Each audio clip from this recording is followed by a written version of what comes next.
Okay, and we are live. Hi everyone, welcome to the September 23rd meeting of the Cloud Robotics Working Group.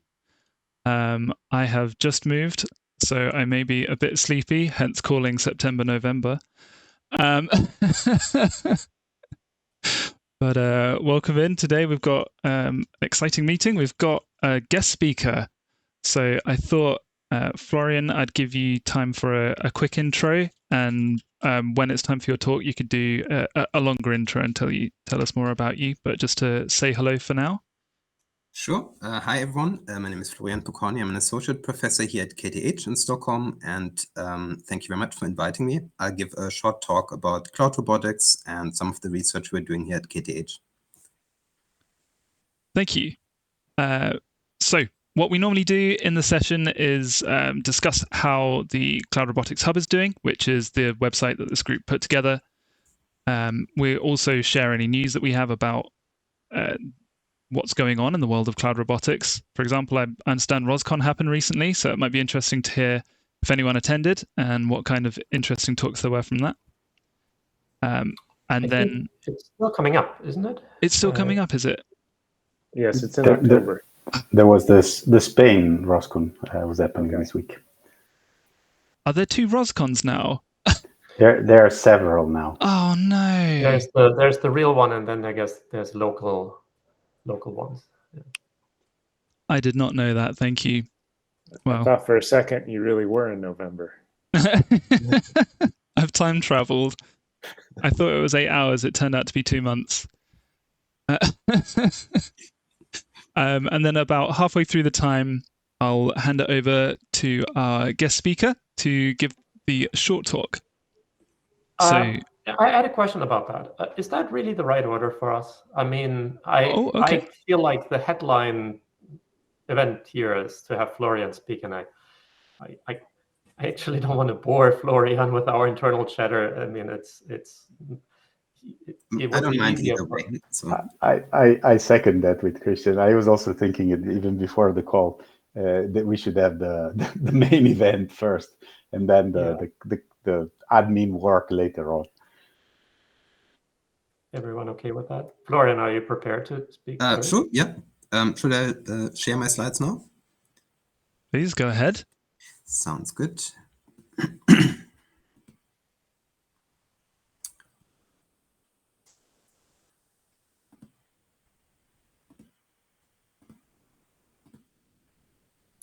All right, so you should be able to see the slides now, hopefully. Okay, yeah, thank you again for, as I just said, thank you for inviting me. So I was thinking I'll give you a short overview of some of the research we're doing here at KTH and maybe our journey to why the group became interested in cloud robotics. Then I will talk a little bit about the CloudGripper system, which is an open source cloud robotics system we developed here. And I'll say a few words also about Scaleup Robotics, which is a startup that we started recently. Okay, so most of the content of what I will be talking about today is work by the research group, of course. So in particular, Mohammad Zahid was also here in the call. He is the prime developer of the CloudGripper system that I'll be mentioning today. And then also I mentioned some other work by Shutong, Ryu, and Ife primarily. So the research group in general here at KTH that I work with, our main focus area is robotic manipulation, and now recently also cloud robotics and robotic manipulation. And in terms of the tools that we use in the lab, it's a mix of machine learning tools, the full spectrum there, and also geometric methods. So my background originally is in differential geometry and mathematics. So I kind of took a path from more geometric theoretical methods to the very practical type of methods that we use as well. Maybe just a few words about robotic manipulation in general. So when you hear the word robotic manipulation, maybe you're thinking about something like the picture on the left here, a classical automotive setting. In my mind, the interesting challenge is really more something that looks closer to what we have on the right. So the way that humans use their hands in everyday life.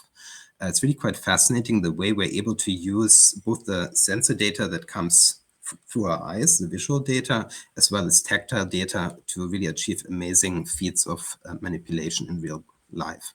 And for us, the challenge here is to endow robotic systems with similar abilities. So far, this is still very far off, but rapid progress is being made, particularly on the machine learning front recently in this field. So in terms of complexity of the robotic manipulation challenge, I think it's fair to say that it's one of the really the grand challenges that's outstanding in robotics today. It's one of the key skills that robots have not mastered yet, which is required to make them useful in everyday unstructured environments, like in the home, to maybe do chores for us eventually in the future. So how hard exactly is robotic manipulation? I think this is a very interesting question to ask. And of course, it's difficult to find an answer to that. But we can start by thinking about some classic problems in robotic manipulation. And maybe the most classical problems of all is robotic grasping, which I'll come to in a second. But before we get to there, something even simpler. What about a system like this? So in general, when I ask the question, how hard is robotic manipulation? I'm interested in that from a data-driven perspective. So as a machine learning problem, how hard is it? And here's an example of a system which looks very simple, but is very difficult, the classic double pendulum, which is a chaotic system. So a small perturbation in the initial state will give you vastly different trajectories as you roll out kind of trajectories of this. So it's an example of a system that's simple at first glance, but really is a challenging one and maybe not the right one where to use with data-driven methods if you want to kind of predict these long-term trajectories due to this chaotic nature. Now, robotic manipulation, if we talk more about that, one classic approach, first kind of problem you encounter in robotic manipulation is grasping. So here the question is, how do you immobilize an object? And classically, this has been studied with analytic methods. For example, you can think about what are the point contacts that you establish with an object, and then what are the forces that you kind of need to be able to exert in order to withstand perturbations of the object, different forces that are being applied. And there's lots of classic literature on this. For example, there are these grasp quality metrics that we've worked with in the past, which really give you an estimate of how well you're able to kind of immobilize an object in the robot's hand. And you can ask more precisely now, how hard is robotic grasping in particular? And for this, you can provide some answers. So we did some work more than a decade ago that, for example, showed that these grasp quality metrics, in particular the one I just showed, is actually Lipschitz continuous. So that means that not only do we know that it's a continuous function as you change, for example, the contact points continuously on an object, or you change the normal direction of how the contact normals look and so on. So it's in a sense a tame function to learn. It's continuous. We know exactly how it varies. That's made precise through these Lipschitz constants. So you would think that should be an easy problem to learn. But it's still challenging, and challenging in the sense because if you try just random combinations of contacts on an object to grasp it, you will very likely fail. And we did in the past some statistical evaluations of this, very large scale ones with like 100 million simulated grasps. And the typical probability distributions of grasp quality that you get out when you do that look something like this. So you have the vast majority of the mass of probability mass is random configurations that simply aren't good for grasping. They're very unstable, i.e. they have very low grasp quality. So if you want to explore this in a data-driven way, your first problem is that to find successful grasps, just random sampling of trial and error is very likely to fail. And of course, this is an analytic model, so it's maybe slightly worse in the analytic sense than it is in reality, because typically when you grasp an object, you have like rubber fingertips and so on, which is making life easier than this analytic model. But it gives you a sense that grasping on the one hand is difficult, because a random grasp will not be successful. And on the other hand, it's maybe tame because it's a continuous problem. We can really analyze it very rigorously with the kind of physics models that we have. Okay, and we've done lots of work in this direction, collaborations, etc., trying to develop data-driven methods for robotic grasping. Many of these are more than a decade old by now. For example, on the right is the DEX network in collaboration with Ken Goldberg's group at UC Berkeley. And on the left, this is a paper where we looked at kind of different ways to generalize graphs. If you know how to grasp an object of one type, how can you continuously deform it into another type of object about which you might not have prior experience yet, and so on. So grasping is kind of a well-established part of robotic manipulation by now, where these data-driven methods have become quite mature. And the kind of meta lesson from all this is a repetition of the story that repeats itself over and over again in machine learning, which is, okay, of course, the more data you have available for training these types of models, the better your performance gets. And that's pretty reliable across different types of machine learning methods, no matter whether it's more modern ones or even classic methods like random forests, etc. So there is kind of a data-driven story to all this, which tells us, yes, these problems are problems that we can potentially tackle with learning-based methods, but large amounts of data are potentially needed for these. And the DEX network, for example, did use cloud computing in those days already to do some of the training data analysis, simulation, and learning for these models. If we ask again now this question I asked in the beginning, but how difficult is a particular robotic manipulation, going now beyond just grasping? One very interesting aspect you can think about is, what about physical properties? Like, for example, whether you manipulate a rigid object or a deformable object. Intuitively, you would think that rigid object manipulation is maybe an easier task to learn than deformable object manipulation, but we don't really have good data about this yet. So here's an illustration of a simple simulation setup where we're looking at this peg in the hole problem. It's a classic robotics problem. You have to insert a initially rigid peg. So you see the example with the A figure here, but you could imagine generalizing this to settings where maybe this object that you're holding is deformable in a variety of ways. So you could look at objects that are plastically deformable or elastically deformable, etc. And if you now ask again, how hard is that problem from a data-driven perspective? It's actually not so easy to answer what exactly the relationship between complexity in learning and physical parameters is. So in the past, we've done some simulation studies on this, which weren't really conclusively providing an answer. And to this day, I think this is one of these really difficult challenges in robotics where, let's say you want to really train a machine learning methods to deployment with a commercial perspective, for example. We don't really know yet exactly how much money it needs to be invested to collect training data. There's no, I believe, solid theory there yet to kind of predict these requirements. Oftentimes, simulation is a really good tool for kind of transferring what has been trained at scale in simulation to reality. And this has been true for a while. Here's an example of a paper where we did that for, again, grasping of rigid objects. But there are many scenarios still where simulation simply cannot provide the answer. And we currently have an EU project that looks at two extremely challenging scenarios in this respect. So we're looking at hazardous manipulation settings where you need to work, for example, in cold rooms with fresh produce, or alternatively in healthcare settings where one of the big challenges is how to help and assist, for example, nurses in the dressing and undressing of personal protective equipment. And for these kind of scenarios, it's extremely challenging to provide simulation solutions.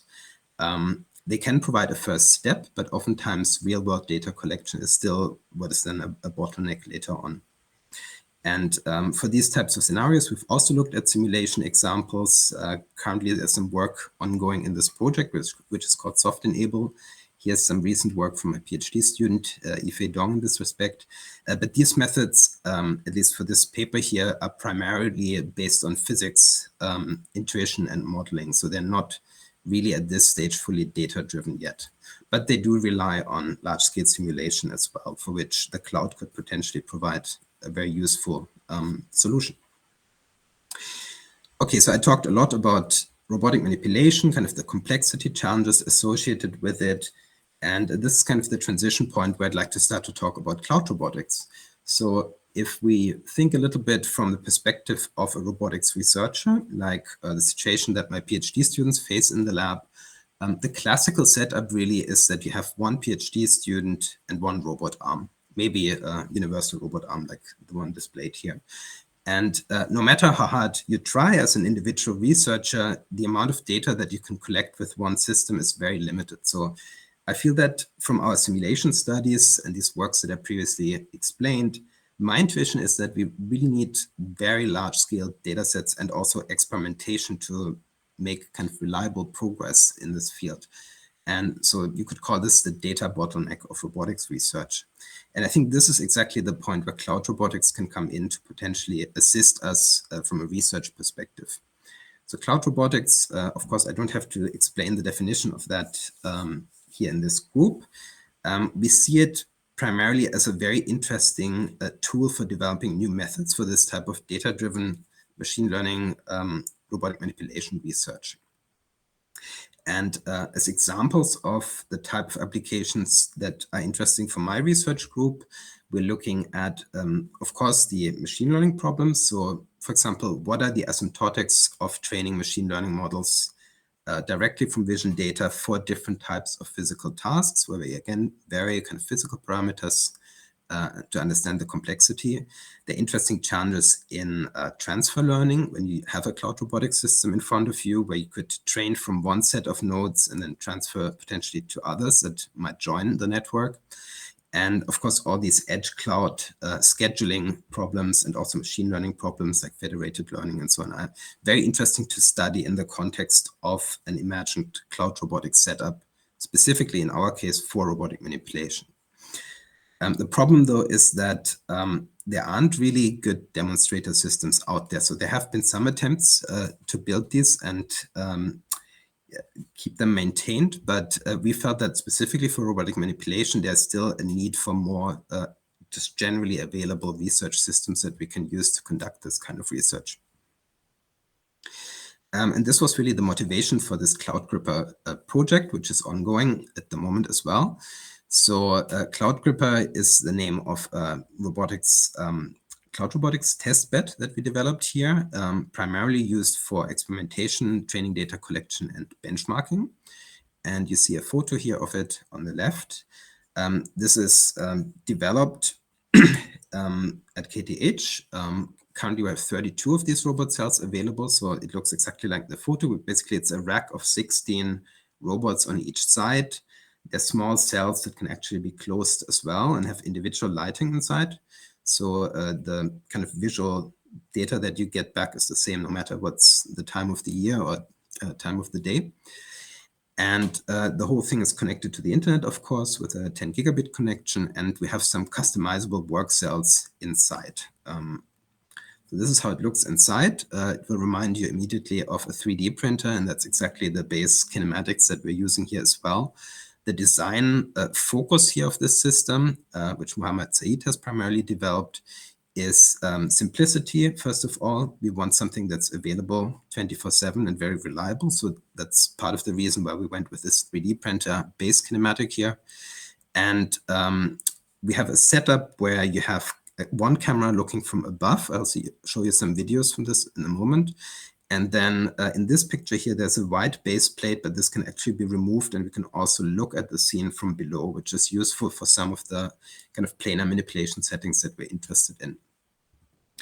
And again, with respect to the theme of simplicity, so the whole API for the system at its core in the first version is actually extremely simple. It's a basic REST API that controls the robot. So it's a low control frequency, you can say, at the moment. But we felt that we should just go for something as simple as possible in the first iteration. And now we're currently iterating on this. There's a ROS wrapper as well, a ROS2 wrapper. And we're hoping to bring ROS closer to the base system as well as we kind of develop this further. And this work has been presented at ICRA in this year in Yokohama.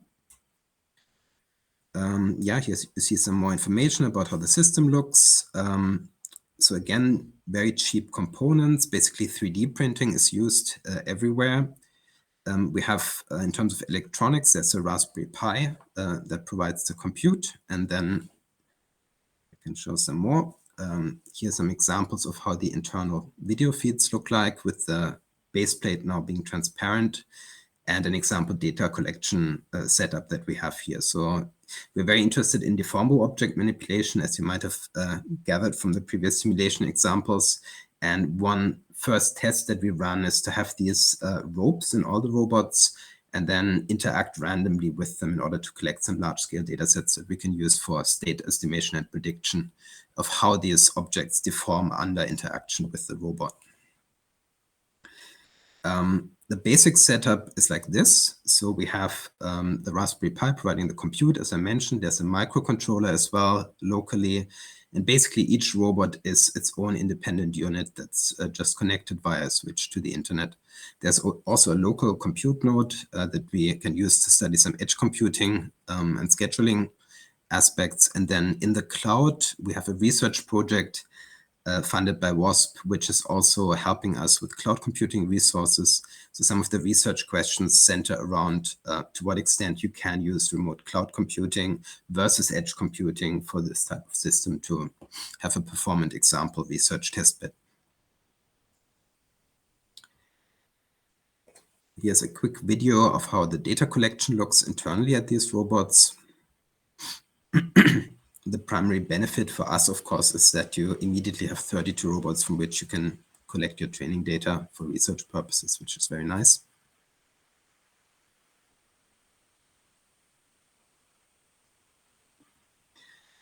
And the project is ongoing. So currently some of the work that Axel Kalif is working on is to work on a simulation environment for this as well in Mojoko. So we're planning to work on some of the sim-to-real challenges with the system as well. And there have been a couple of activities now where we had a stand at IROS in 2023 and now also at ICRA in 2024. There was a tutorial that we participated and co-organized with UC Berkeley and CMU on actually ROS2 and 4 growth as well, which was their main interest, and then a demonstration with CloudGripper as well to do some data collection from Japan, which was quite exciting. Yes, and as a testbed, so CloudGripper has this website, cloudgripper.org. We provide free access to research collaborators that are interested in using the system, and there are also some very large data sets already available. So we have more than 1 terabyte of data, over 1,000 hours of robot experiments on these systems that we think are quite interesting for data-driven research, particularly if you're interested in vision transformers for robotic manipulation and so on. So I encourage everyone who is listening, if you want to do research on a system like this, just contact us. It's a very simple process to get access. Yeah, and maybe also a word about the research project itself. So there is a Cloud Robotics NEST project, which is funded by the Wallenberry AI Autonomous Systems and Software Program, which is really providing the research funding for all this. And it's a collaboration with multiple universities, co-PIs also from Umeå University and Lund University, and some industrial partners as well that will be involved later on in the project as well. And some of the research questions that the colleagues here are looking at are including, for example, resource allocation problems. This is one of the interest areas of Eric Elmott's group at Umeå University. Again, the question of where should, for example, motion planning be scheduled? Should it be run completely locally on the edge node? Should it be a little bit further away from that in the network or all the way remotely in the cloud and so on? And then Martina Maggio is looking at control theory with remote access, again, some of the challenges around that. And Monova Buyan's group is looking at the federated learning aspects of working with a system like this. So it's very exciting for us to be able to do all this type of work on a real system rather than to kind of have a very artificial setup to studying these research problems. And just very quickly, one example of an example use case of the system that Shutong Jin at my research group has been working on with colleagues, Ryu Wang and Mohammed Zahid as well, is to look at an example, basically study of this type of system to evaluate the performance of vision transformers in robotics and to understand which attributes really influence the performance of these types of models. So, for example, we had a setup here where the robots push around these various types of target objects. They have different colors, different shapes, and so on. And the task is to essentially predict the trajectory of these objects under pushing actions. And for that, we have also the camera from the bottom to give us ground truth information. And one kind of desirable property that you would want to have from a machine learning model trained on these is that they should not be sensitive to, for example, the color of an object, but they should likely be sensitive to the shape and the physical properties of the object, right? Because as you're pushing a ball around, the behavior would be very different from, for example, this little cube. That is what you would want from systems like that. But the problem is that current architectures are still extremely sensitive to the wrong types of properties from visual data, as you might expect. So, for example, one of the findings is that color still is an extremely important aspect influencing these trained models. So when you work with these, we currently have to really take active steps to try to mitigate the problems around sensitivity for specific types of object properties that you have seen in the training data. If you're interested in that, there's an IROS paper that's appearing this year as well. The paper's on arXiv as well. So here's an example of the training data collection from this. On the right-hand side, you see the actual motion of the little ball. That's maybe a little bit small to see here, or various objects in the scene. And the training data as input is just the video sequence. So this is often challenging because the object might be occluded also by the gripper. And there might be some very long-range trajectories where the ball kind of rolls around in a quite complicated fashion. So predicting those is an interesting, challenging problem in its own right. And yeah, one of the takeaway messages for this is that essentially impact of color is much larger than you would want. Background information, surprisingly, and variation in background were not as relevant.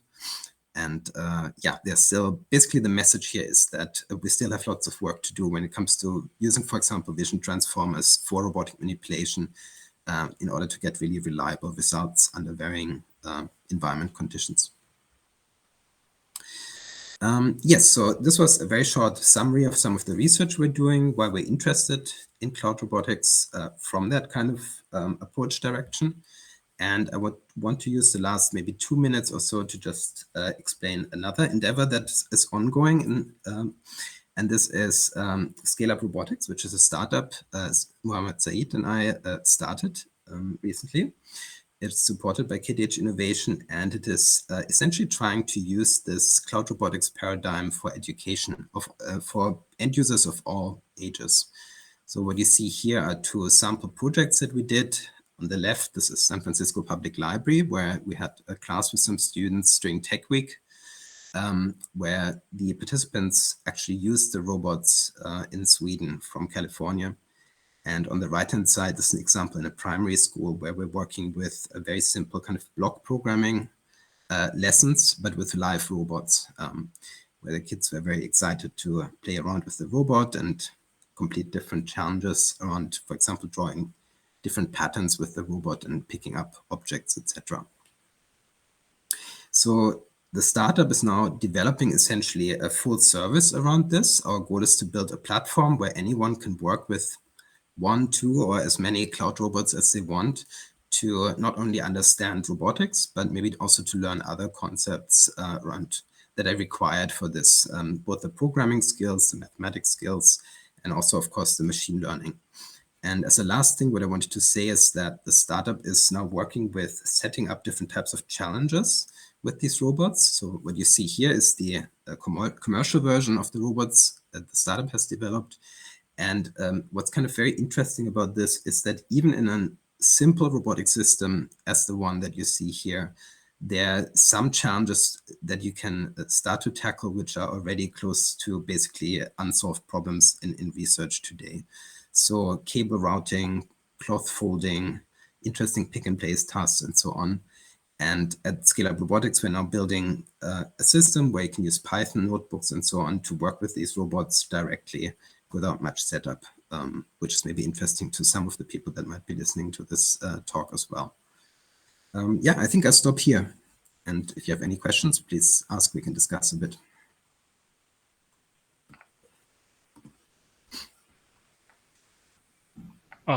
Thank you so much for that. I think the best thing to do would be to use the raise hand queue. So I believe Eric's already got a hand up. So let's go through that, and anyone who's got questions can raise hands. Thanks again. Yeah, thank you. Okay, I'm back. So I think I have a question about just the startup. So probably you can elaborate more about the startup, like what's your current vision, and also like how you plan to just like grow the startup.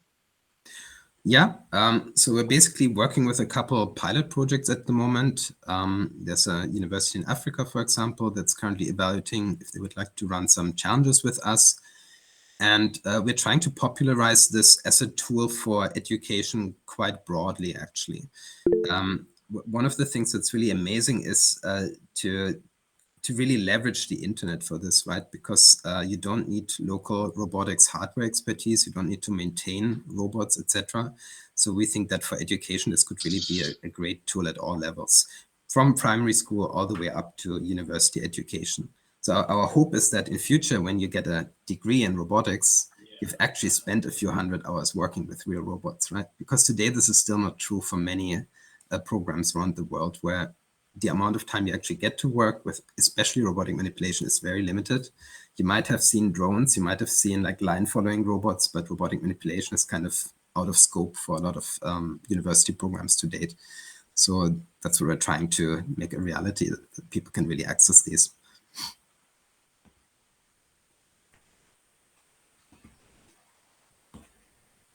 Thank you. I think I'm muted. I think it looks like I'm next in line, although my name is suddenly Cloud Robotics Working Group. That's not deliberate. I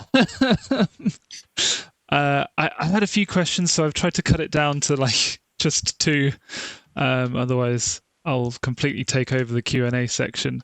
So I tried to focus on the cloud robotics aspects a bit. So first question, you said you had an edge compute node and you were looking at what parts of your system could be performed on edge versus cloud and how that compared. Wondering if you could talk a little more about that. What did you find out? Yeah, it's still a little bit early. So the first part of the research project was built around actually getting the hardware up and running, which we now luckily have. But so in terms of the ongoing activities, I think what's very interesting in general is an approach where you kind of in parallel try to compute solutions, where you might have basically a local solution for a motion planning problem, and then in parallel you send the motion planning problem also into the cloud. And then if within sufficient time you get a solution back from the cloud, that's great. If not, you maybe do not want to rely on it. So oftentimes we do need low latency, of course, in robotics, which makes it quite challenging to roll this out. But I think there could be potential answers to this, leveraging cloud computing as a kind of higher quality version of what you could do locally on a robot. And then for other types of applications, like these kind of vision transformer models that Shutong and Ryu in my group are working on, there we have the very practical challenge that just running these on a local robot would require too much energy currently. I mean, you would need some massive GPU resources locally. So for those types of foundation model type methods, maybe we do need the cloud anyway. Yeah, we'll have to see. That's great. I can't believe I never thought of doing a cloud and local in parallel and seeing what came out best. And then my other question focused on cloud robotics was, so you used it for data collection for machine learning and for doing inference. Is there anything else that cloud robotics helped with? I think, I mean, in general, I think the amount of edge cases that you see just by having much higher number of hours of experimental evaluation is really interesting.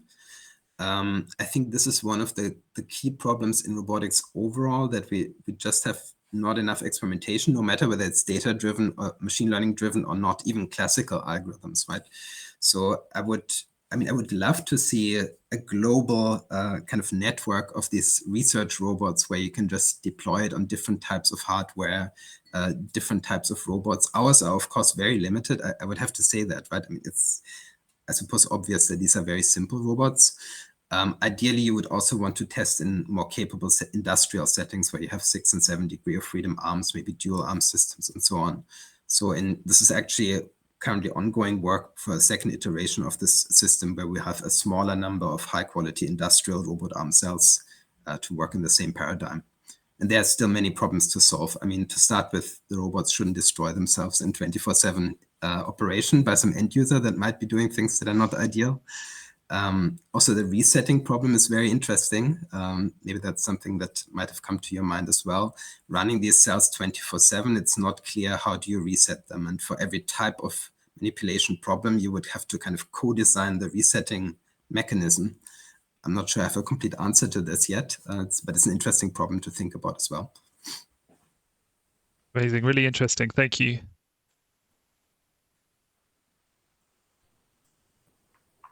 I think Christian is next in the queue. Yeah, I think I'm next. Thank you, Florian. I enjoyed your talk at Ross by the Bay when you were here, and I enjoyed it again this time. And this time I have more of a chance to ask questions, so I'll use it. So I wanted to ask about the data that you're sharing. You said you had 1,000 hours of video data.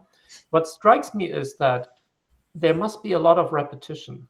I mean, repetition between let's take those 1,000, maybe 800 of those are manipulating ropes, and out of those 800, maybe 80 are actually doing the exact same thing, probably with slightly different outcome, as you pointed out, because it's a chaotic system.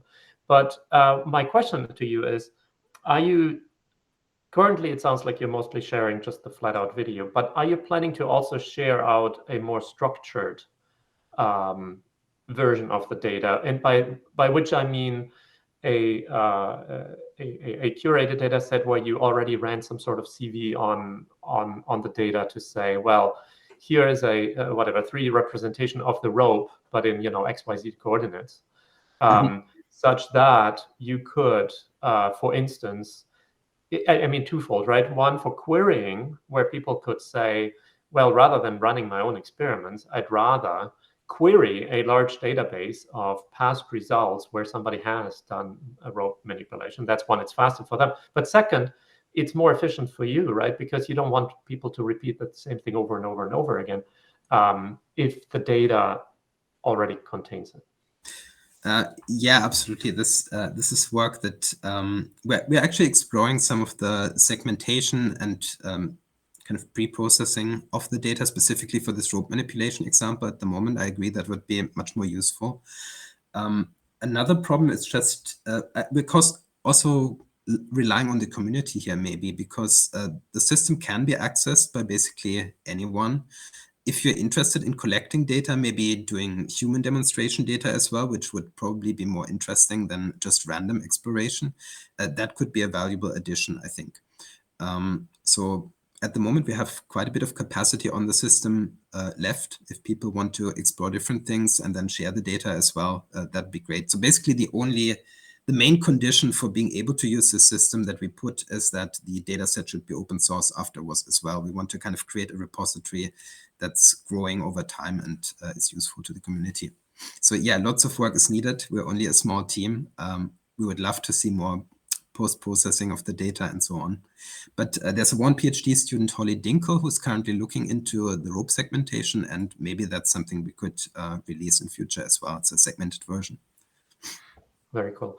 Thank you. And then second question real quick, and this is probably more mundane. When you are pushing the balls around, I mean, the first thing that comes to mind is not all of the plates are going to be absolutely level.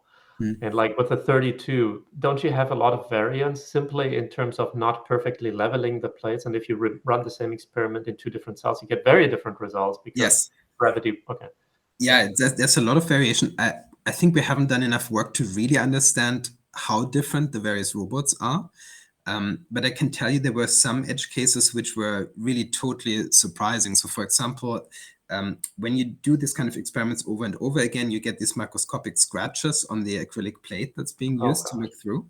So we had one example where the ball just started to rotate in a strange kind of circular pattern. We had no idea what happened, and it's probably because of these scratches. So surprising things happen. But in a way, I think we should embrace that, because that's exactly what we will not get from simulation, right? So these kind of real-world edge cases that are totally different from anything even an accurate simulation would have predicted. Thank you.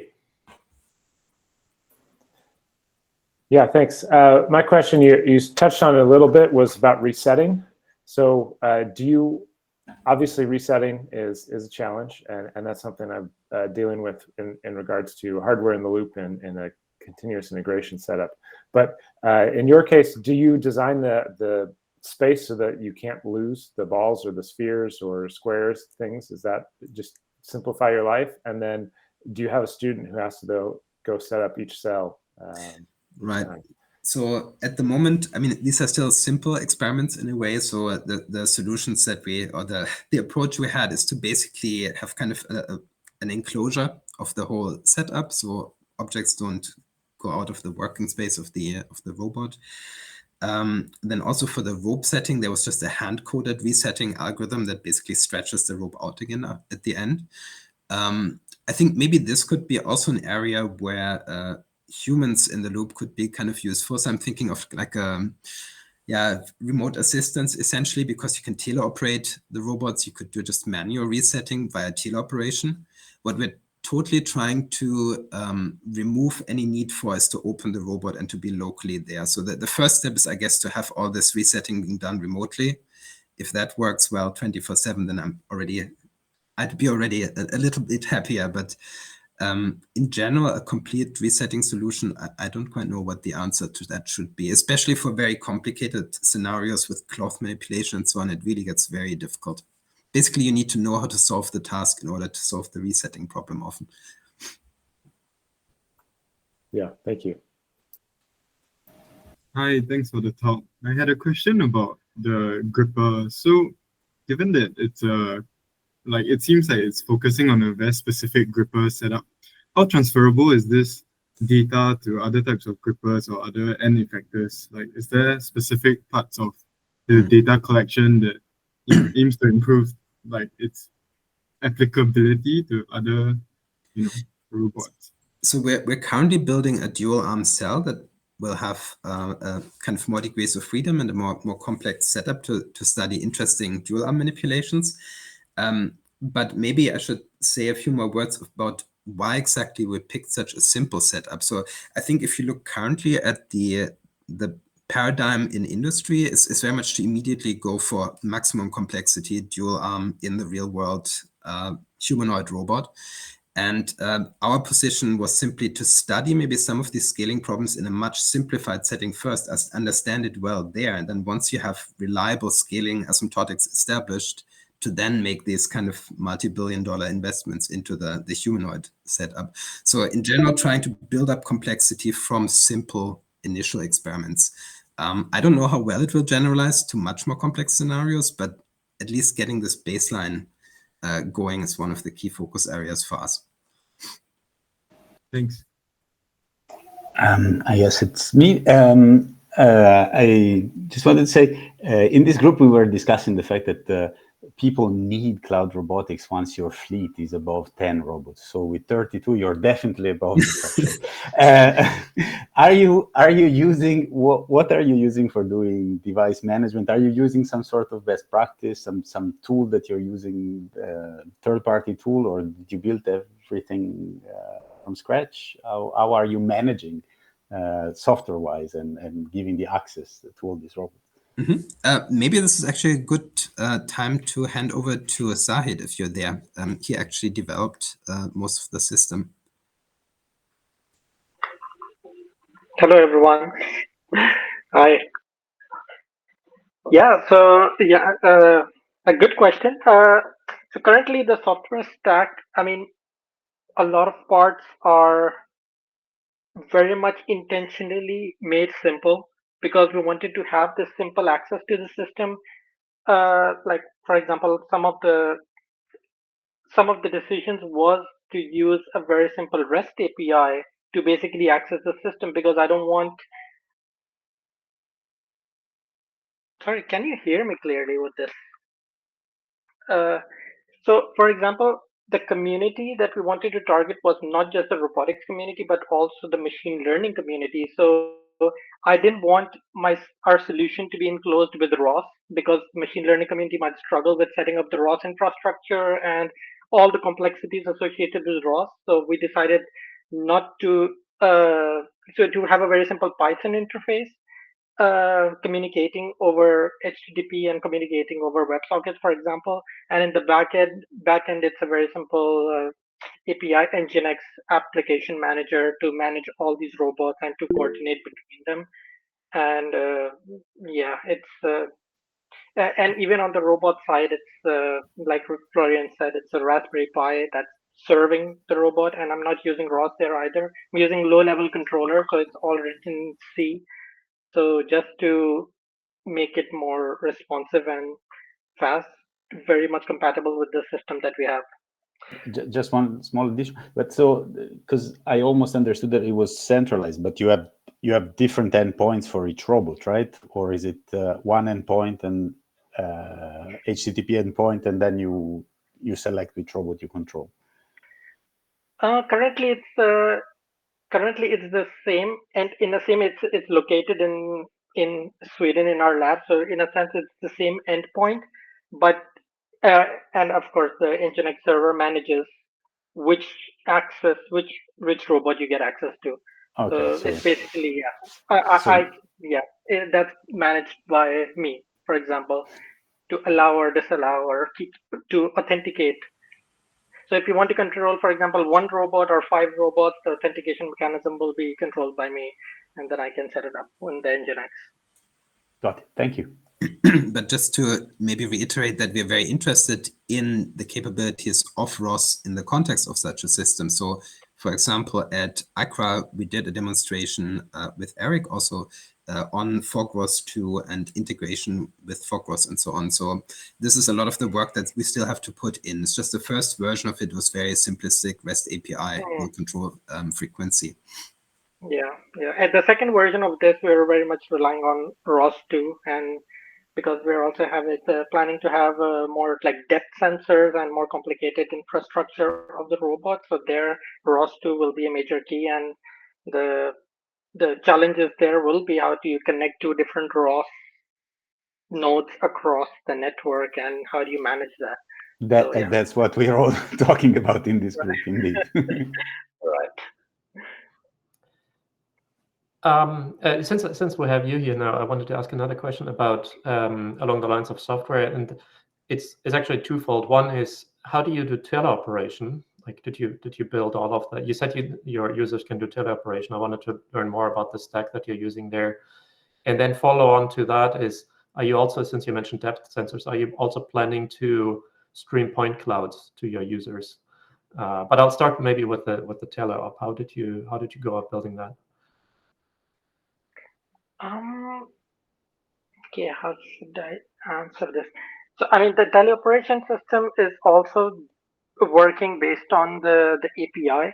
So it's completely on the client side. So we have a very simple client script that they can either connect to their controller, or they can connect to, using their keyboard.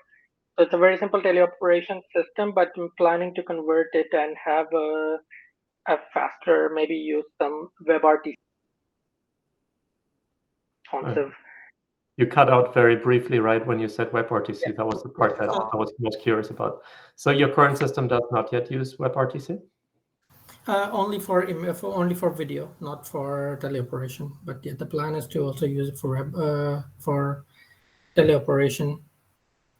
Okay, I do a lot of work on that. If you want to chat more about that, I'd be really curious. If you want to have a one-on-one on that, I do offer users to do teleoperation with bidirectional video and then control on the same channel, which has real benefits.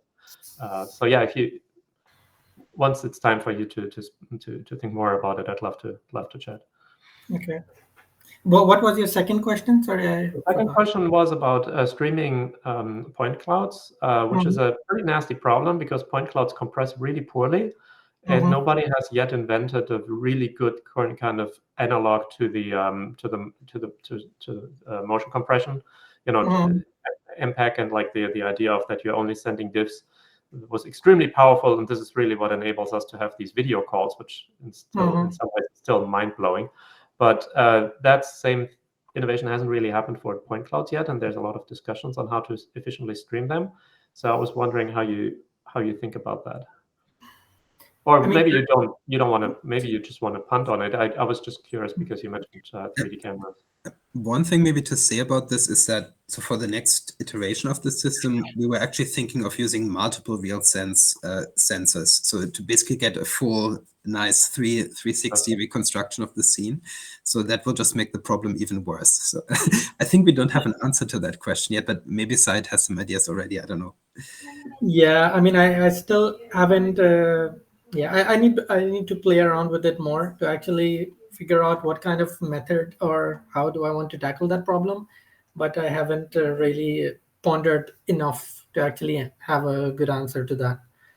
Okay. Yeah, it's another thing that I hear sometimes from users. I'm serving more like the real world deployed robotics companies, and this is something that everybody struggles with. A lot of people use Foxglove, but then they start realizing that if you want to use the remote connections on Foxglove, it really doesn't scale for point clouds.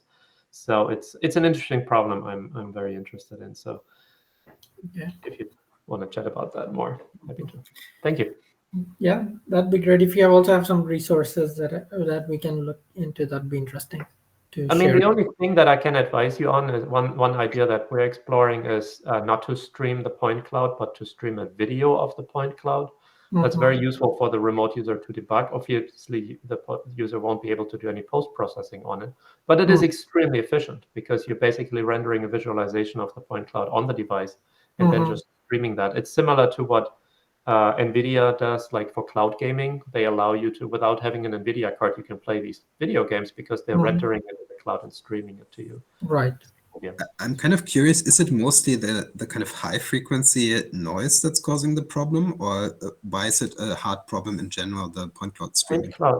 Point clouds are big. I mean, that's really what it comes down to, right? Like that whatever 30 frames per second, and if you have something like even just like 800 by 600 points, it's basically like streaming full scale images at 30 hertz. Plus, it's not just 2D, but it's 3D, right? So you don't just get a pixel value. You have like XYZ coordinates per pixel. So it's much higher. Some of the tricks people have done is to stream the depth image and then do a depth to 3D reconstruction on the other side.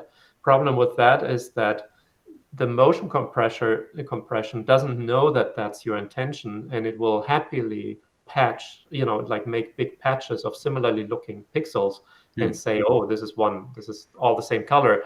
Whereas, I mean, we all know that, right? The depth information is very much detailed in the shades of gray. So you don't want that. And so it's a sort of it's treating it too much like a black box. So that approach doesn't really work very well. But then again, yeah, the alternatives, we're all falling short on alternatives. Right. But what is the motivation for a streaming point cloud? Why not just why don't you conduct the experiment locally and then send the final result in a chunk? The number one reason really is that, so the scenario is slightly different. Imagine you have a fleet of deployed robots, right? So at Scaleup, we had 100 robots all around the world. And, one is in Singapore, one is in Japan, one is in France.